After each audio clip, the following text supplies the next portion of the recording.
Hello বন্ধুরা, আজ আমি চলে এসেছি আবারও একটি রেসিপি নিয়ে।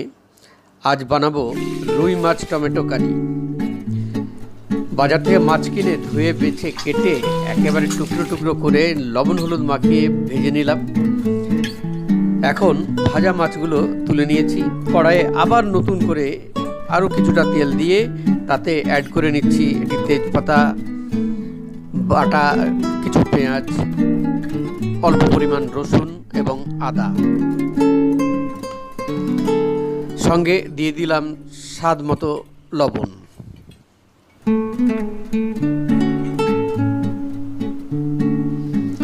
তার সঙ্গে গুঁড়ো মশলা, জিরে গুঁড়ো, লঙ্কা গুঁড়ো, হলুদ এবং তার সঙ্গে টমেটো পেস্ট কিছুটা এদিক ওদিক করে নাড়াচাড়া করে এখন খানিকটা কষিয়ে নিচ্ছি। তারপরে এই কিছুক্ষণের জন্য ঢাকা দিলাম। ব্যাস, মশলাটা বেশ সুন্দর কষা হয়ে গেছে, গন্ধ বেরোচ্ছে। তার সঙ্গে আরও কিছুটা জল অ্যাড করে নিলাম। এবার মশলাটা খানিকটা ফুটিয়ে নেব। ব্যাস, আর কিছুক্ষণ অপেক্ষা করে আমরা ঢাকা দিলাম।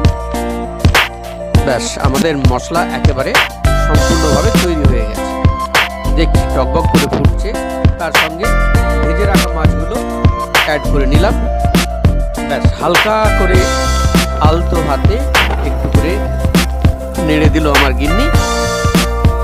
আর গিন্নি যা রান্না করে না, গিন্নির রান্না মানে হচ্ছে সুস্বাদু, কোনো কথা হবে না, অসাধারণ রান্না। ব্যাস, এখন ঢাকা দেওয়া হলো। আর কিছুক্ষণ, প্রায় মিনিট 15 মাছটা ফুটে গেছে খুব সুন্দরভাবে। নাড়িয়ে দেখে নিচ্ছে। তার তীক্ষ্ণ নজরদারি দিয়ে দেখা হয়ে গেছে মাছটা প্রায় তৈরি হওয়ার মুখে। এর সঙ্গে কিছুটা কাঁচা লঙ্কা আর তোমরা ইচ্ছে করলে ধনেপাতা ছড়িয়ে নিতে পারো এর সঙ্গে। এখন আমাদের তৈরি হয়ে গেছে রুই মাছ টমেটো কারি। এবার তুলে নেওয়া হয়েছে, খাবারের জন্য তৈরি। এখন গরম গরম ভাতের সঙ্গে আর পরিবেশন করুন এবং আনন্দে এটা ভোগ করুন।